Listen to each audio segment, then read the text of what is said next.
Rishi today. Mr. Speaker, both the CPS and the SFO play a significant role in tackling fraud and economic crime, and we shouldn't gloss over the successes that there have been. And Mr. Speaker, once again, I do pay tribute to the SFO for their successful prosecution of Glencore, which resulted in a £280 million total payment, the highest ever that has been ordered in a corporate criminal conviction in the United Kingdom. Order, order. I have a short statement to make. His Majesty the King is visiting Parliament next Wednesday. Between 3:15 and 3:45, the sitting of both houses will be temporarily suspended. His Majesty will be unveiling a plaque in Westminster Hall and then unveiling and switching on the Platinum Jubilee gift from members of both houses in New Palace Yard.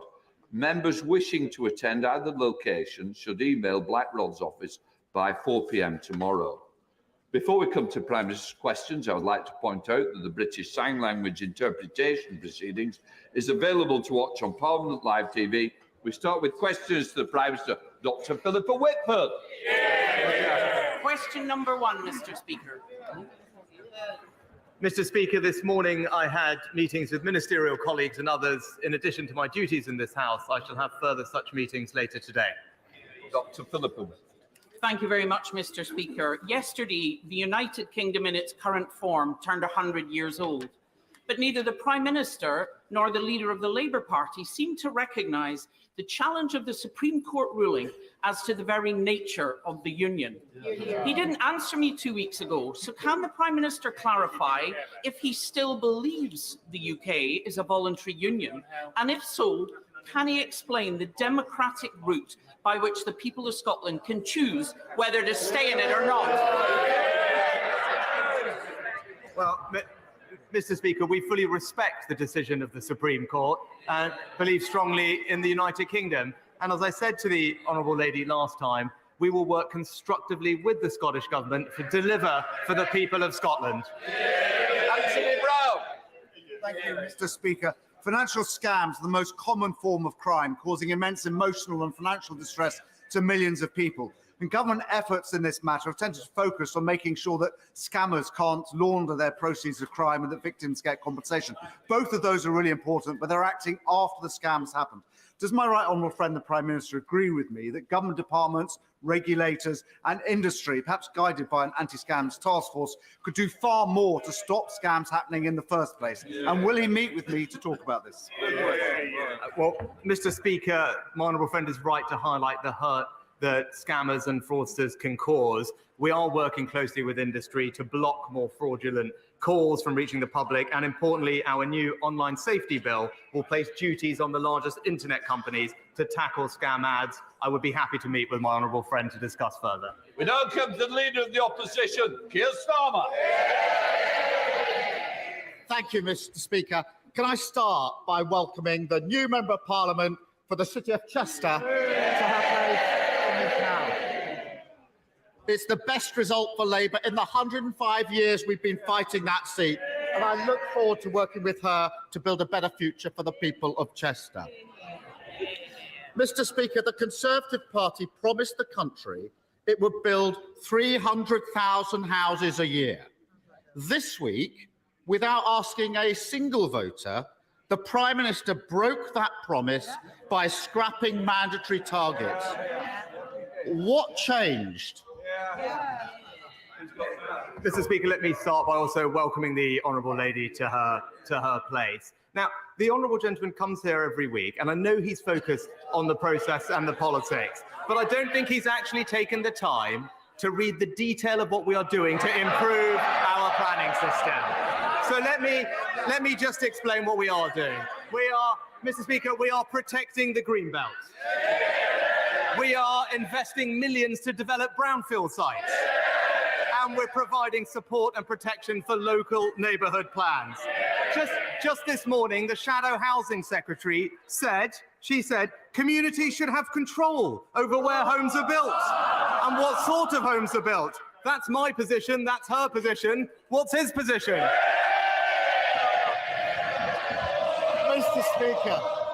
Mr. Speaker, Does he really expect us to believe that the member for Chipping Barton and the member for the Isle of Wight are cheering him on because he's going to build more homes? Pull the other one. I'll tell him what changed. His backbenchers threatened him. And as always, the blancmange Prime Minister wobbled. He did a grubby deal with a handful of his MPs and sold out the aspirations of those who want to own their own home. Was it worth it? Mr. Speaker, as ever, engaging in the petty personality politics, not focused on the substance. Again, let me explain what we're doing. We're delivering what I said we would do. We're protecting the character of local communities. We're cracking down on land banking and irresponsible developers. And we're giving people a greater say in their decisions. Just this week, Mr. Speaker, just this week, on Monday, the honourable gentleman said the government should be giving people more power and control. Now he seems to be opposing that policy. It's only Wednesday. I know he flip-flops, but even for him, it's pretty quick. Mr. Speaker, he's forgotten. Last week, I offered him Labour votes to pass these housing targets because this is bigger than politics. The former housing secretary on their side said scrapping mandatory targets would, this is his words from their side of the House, be a colossal failure of political leadership. No wonder he doesn't want to fight the next election, Mr. Speaker. The author of the manifesto that they all stood on said it would cut building by 40%, perhaps even more. Why would he rather cripple house building than work with us to get those targets through? Mr. Speaker, we're not going to work with the Labour Party on housing. You know why? We'll have a look at their record on housing. In London, the former Conservative mayor in 5 years built 60,000 affordable homes. The current Labour mayor, half of that amount. In Wales, we want to build 12,000 homes. What are Labour delivering? Half of that, Mr. Speaker. The Labour Party talks, the Conservatives deliver. Mr. Speaker, as ever, too weak to stand up to his own side on behalf of the country. Mr. Speaker, I noticed there was another U-turn last night, this time on wind farms. Actually, I agree with that one, but is there no issue on which he won't give in to his backbenchers? Now, Mr. Speaker, how did his colleague, Baroness Moan, end up with nearly £30 million of taxpayers' money in her bank account? Well, Mr. Speaker, let me say, like everyone else, I was absolutely shocked to read about the allegation. It's absolutely right.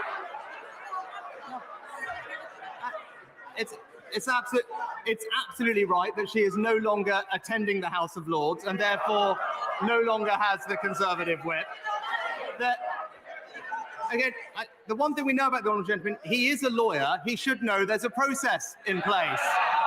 It's right that that process concludes. I hope that it's resolved promptly. But I'll say one thing, Mr. Speaker, because I tell him what is weak. I tell him what is weak is not being able to, I'll tell him, and that's not being able to stand up to people. I know he's taken some advice from Gordon Brown lately. Why doesn't he listen to a former minister in Gordon Brown's government who just said, why does the Labour Party refuse to stand up for workers in businesses like pubs and restaurants who will lose business as a result of the train strikes? Labour should stand up for working people. If he's strong, that's what he should do. Mr. Speaker, it may not seem like it, but he's supposed to be the Prime Minister. This morning, his Transport Secretary said that his flagship legislation on strikes, this is what he said this morning, his Transport Secretary, might want to listen to this, is clearly not going to help with the industrial action we're facing. He should stop grandstanding, stop sitting on his hands, get round the table and resolve these issues. and everyone can see what's happening here. A Tory politician got their hands on hundreds of millions in taxpayers' money and then provided Duff PPE, and he says he's shocked. He was the Chancellor. He signed the cheques. How much is he going to get back? Mr. Speaker, it's right that he brought up legislation with regard to strikes, and I'm very happy to address it, actually. So hard-working families right now in this country are facing challenges. The government has been reasonable. It's accepted the recommendations of an independent pay body, giving pay rises in many cases higher than the private sector. But if the union leaders to continue to be unreasonable, then it is my duty to take action to protect the lives and livelihoods of the British public. And that's why, Mr. Speaker, since I became Prime Minister, I have been working for new, tough laws to protect people from this disruption. That's the legislation he's asking about. Will he now confirm that he'll stand up for working people and that he and his party will back that legislation? Mr. Speaker, he's obviously not heard what his Transport Secretary said about that legislation this morning. And it's obvious why they're so opposed to Labour's plans to clean up Westminster. They all voted for tax rises for working people, while one of their unelected peers pocketed millions flogging dodgy PPE. Should be ashamed. Now, Mr. Speaker, I want to raise something that is worrying parents across the country. Our hearts go out to the families of the children who've tragically died from the outbreak of Strep A in recent weeks. I'm very happy to work with the government on this. So can he take the opportunity to update the country on the measures the country is taking to keep children safe this winter? Well, Mr. Speaker, my thoughts are, of course, with the families of the children who have sadly lost their lives. We are seeing a higher number of cases from Strep A this year compared to usual.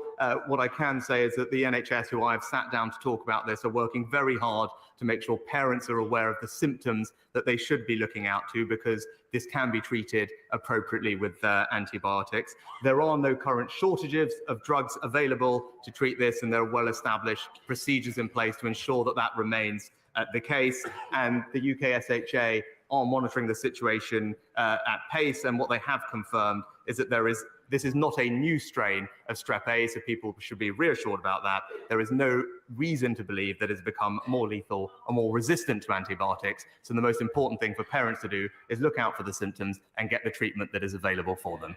Thank you, Mr. Speaker. Airbnb-type short-term lets provide a positive experience for many holidaymakers, but too many cause real issues for local communities. In Westminster, we have 13,000 Airbnb properties alone. Does my right honourable friend, the Prime Minister, agree with me that it is now time to consider a registration scheme managed by local authorities so councils can properly manage this growing sector?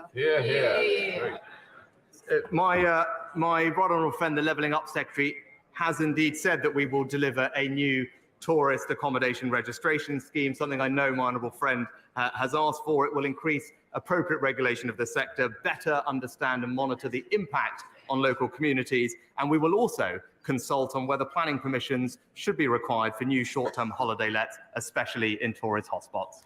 Can I welcome the new leader of the SNP, and thank you, Blackford previously. Stephen. Thank you, Mr. Speaker. I wish to begin by paying tribute to my friend and colleague, the Right Honourable Member for Ross Skye and Loch Aber, who has served us with diligence and duty for the last 5 years. Mr. Speaker, he is a giant of the Scottish independence movement. Mr. Speaker, he's seen off not one, not two, but 3 consecutive Tory Prime Ministers. Indeed, he was on to his 4th in recent weeks. And to that latest Prime Minister, I have a very simple question.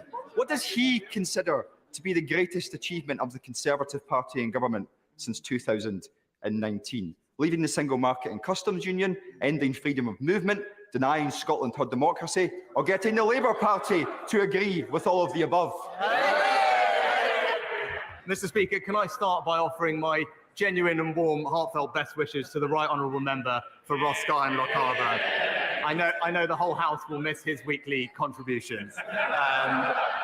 And may I also congratulate or join the First Minister in congratulating the honourable gentleman on his appointment as a Westminster leader of the SNP. I look forward to a constructive debate with him across the dispatch box. And Mr. Speaker, the answer to his question is actually very simple. The things that we are most proud of in the last couple of years is making sure that we protected this country through the pandemic with furlough and with the fastest vaccine rollout. Mr. Speaker, far be it for me to offer advice to a near billionaire, but he's going to have to up his game. And here's why, because in the last 15 minutes, a poll has landed which shows that support for Scottish independence has now hit 56%. And support for the Scottish National Party sits north of 50%. So in that context, can I ask the Prime Minister, does he consider that increasing energy bills on households in energy-rich Scotland by a further £500 will cause those poll numbers to rise or to fall? Well, Mr. Speaker, what we're delivering for households across the United Kingdom, including those in Scotland, is £55 billion of support with energy bills. It will save a typical homeowner about £900 under their bills this winter, with extra support for the most vulnerable. And that is, Mr. Speaker, an example of the United Kingdom and the Union delivering for people in Scotland. Thank you, Mr. Speaker. Mr. Speaker, the Eden Project North is now getting right to the end of the process. It's gone through right to the levelling up stage 2.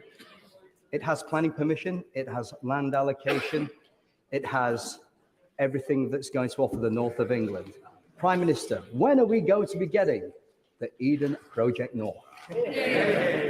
Well, Mr. Speaker, my honourable friend, I think the whole House knows my honourable friend has been a passionate campaigner for Eden North for some time. I was pleased to work with him in my previous role. He knows I can't comment on any specific bid, but I know that the Secretary of State will be making these decisions by the end of the year, and I wish him and everyone involved in the project every success.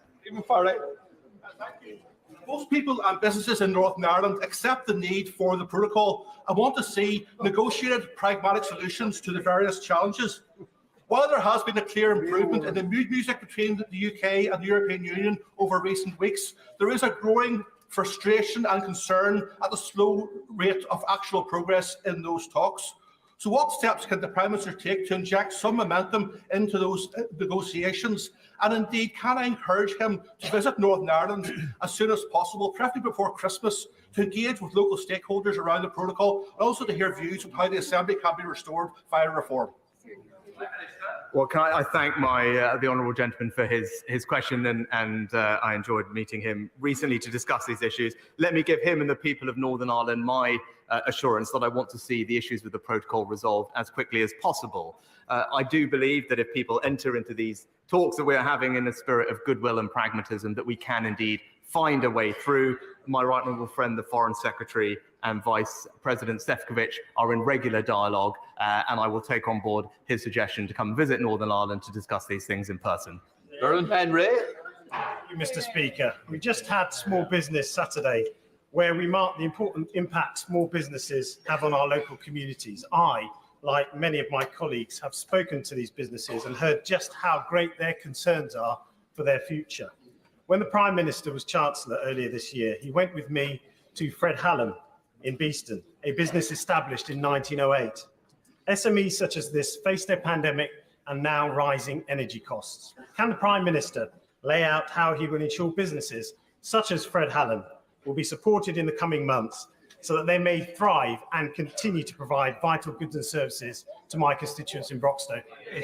Thank you. Well, I know my honourable friend is a fantastic champion of his local businesses. It was a privilege to visit Beeston and Hallam's earlier this year with him, and I remember we discussed then some of the things we were planning to do, which are now going to make a big difference, saving businesses hundreds or thousands of pounds with their energy bills through our relief scheme this winter, our business rates tax cuts package worth over 13 billion, particularly impacting retail businesses, and with initiatives like the annual investment allowance and help to grow, we can take his small businesses to a whole new level. I look forward to working with him on that. Thank you, Mr. Speaker. A recent effort of the select committees, both the author of the government's own National Food Strategy and the United Nations Special Rapporteur on the right to food, have called for universal free school meals to address the issue of the 4 million children hungry in the UK. Will the Prime Minister meet with me to discuss how investments in universal free school meals will benefit children and their families in Liverpool, West Derby and the country, and at no extra cost to the taxpayer? Well, Mr. Speaker, I know this is an issue on which the honourable gentleman has campaigned for some time, and he's right to highlight the importance of making sure our children have access to food. That's why I'm proud that we introduced not just an expansion of free school meals, but also the holiday activity and food programme. I'm always interested in more ideas where we can go further. I look forward to hearing from him. Davis. Thank you, Mr. Speaker. Whether on defence with AUKUS, trade with CPTPP, or diplomacy with ASEAN, I know this government recognises the importance of the Indo-Pacific to the UK's security and prosperity, but the challenges that exist, whether they are ballistic missile tests or the Belt and Road, are deeply interconnected. So can the Prime Minister confirm that the Indo-Pacific remains a UK priority and that he will take a holistic approach within government to meet the challenges and capture the opportunities that exist in the region? Well, Mr. Speaker, last year's integrated review set out our Indo-Pacific tilt with regard to foreign policy. I reaffirmed this government's commitment to that tilt in a speech at the Lord Mayor's dinner just the other week, and he's right to highlight both the economic and security importance of the region. He should be reassured that we're pursuing not just free trade agreements bilaterally, but also CPTPP, the AUKUS partnership, and indeed, hopefully, a new partnership with regard to our future combat air system, all evidence that we are delivering on the tilt. Siobhan McDonough. Mr. Speaker, members across this House know the devastating impact of bank branch closures on our communities. But as banks flee the high streets, our free cash machines disappear with them, hitting the most vulnerable hardest. Surely it cannot be right that a quarter of ATMs charge people to access their own money. So will the Prime Minister join dozens of his own backbenchers today in backing my cross-party amendment and ensure that everyone has free access to their hard-earned money? Well, Mr. Speaker, this government is indeed legislating to safeguard access to cash, and that's what the Financial Services and Markets Bill this afternoon will do through a very significant intervention. I'm also pleased that we put in place initiatives with the industry to subsidise free-to-use ATMs in deprived areas, and almost 50 communities are benefiting from our new shared cash facilities, because access to cash is important, and that's what our new bill will deliver. Manchester. Thank you, Mr. Speaker. I very much welcome the government's commitment to its hospital buildings programme. Can the Prime Minister clarify what criteria will be applied for the allocation of those new hospitals? And will it be done in line with the Prime Minister's personal commitment on a merits-based system of government? Because my hospital in Medway serves 500,000 people and is the busiest hospital A&E in Kent. We have some of the highest health inequalities in the country. We were one of the hardest hit areas in Medway during COVID-19. We need our fair share allocation of resources in Medway. Will the Prime Minister visit Medway Hospital with me and fellow local MPs to look at our urgent need? Well, my honourable friend is a fantastic champion for his local area, but especially for his local hospital. He'll know that I can't comment on any specific scheme, but I can tell him that submissions to be one of the new hospitals are currently being reviewed in the department, and an announcement will be made shortly. Thank you, Mr. Speaker. On Small Business Saturday, I was delighted to name Daisy Rose Coffee House as the City of Durham's Small Business of the Year 2022 after a public vote in my inaugural award. But like so many small businesses, Daisy Rose Coffee House is the beating heart of the local community and the cornerstone in their high street. But so many business owners that I meet with feel utterly ignored by the government as they're clobbered by outdated business rates year after year. The government must pick a side. Are they going to continue to back the online giants, or will they join the Labour Party and back small business and scrap and replace the outdated business rate? Well, Mr. Speaker, can I congratulate Daisy Rose for winning their award and being the beating heart of their high street. I very much hope that they will benefit, and I'm almost certain they will, from our discounts on business rates. Our retail, hospitality and leisure relief gives a 75% discount on business rates in the next financial year. And that comes on top of the support that we'll be providing Daisy Rose and others with their energy bills, with bills being about half of what they would have otherwise been without our support. Conor Barnes.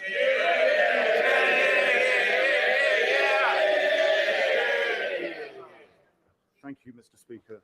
Mr. Speaker, can I thank you and colleagues across the House for your kindness and encouragement in recent weeks.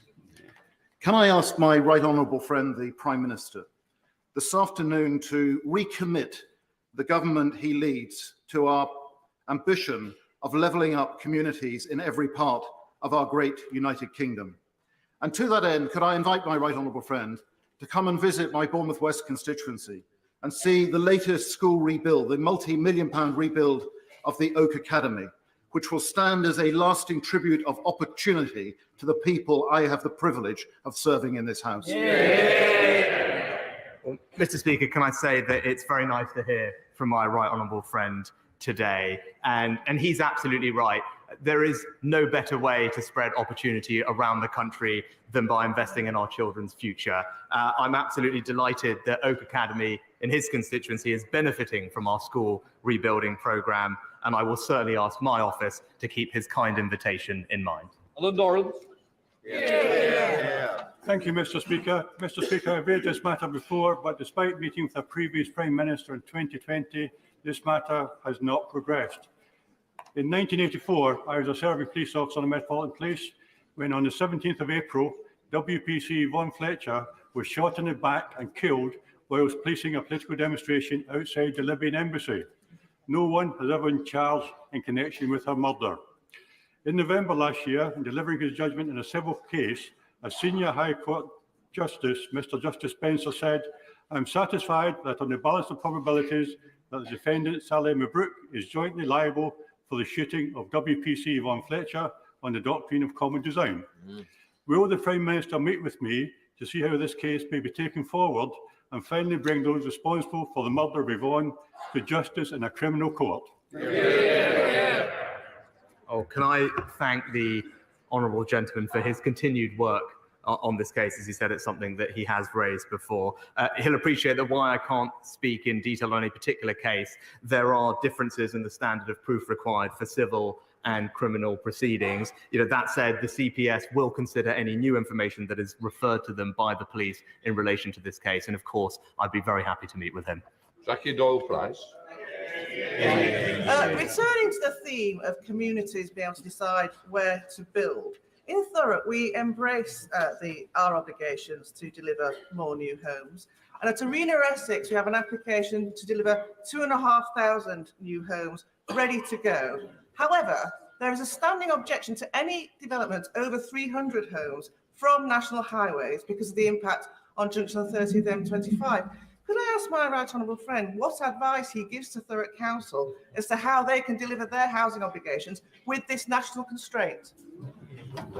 Mr. Speaker, I thank my honourable friend for her question, and she highlights a great example of a council that is trying to do the right thing and put the right homes in the right places. They should have our support. If I'd ask her, please, to write to my right honourable friend, the Levelling Up Secretary, with the details of the issue so we can give her a full response, but praise her council to trying to make sure that we can build the homes where we need them. Dame Diana Johnson. Thank you, Mr. Speaker. Why can't the government process asylum claims within 6 months, thereby saving £5.6 million a day on asylum seekers' accommodation, granting asylum to those who need it quickly, and stopping the abuse of the system, which currently has a backlog of 147,000 asylum claims? Mr. Speaker, what we are doing is significantly increasing the number of caseworkers. We are on course to double it by next spring, with several hundred already in place. And she is right that the process takes longer than it should. Often, that is because people are able to exploit some of the rules in our system. and make sequential claims.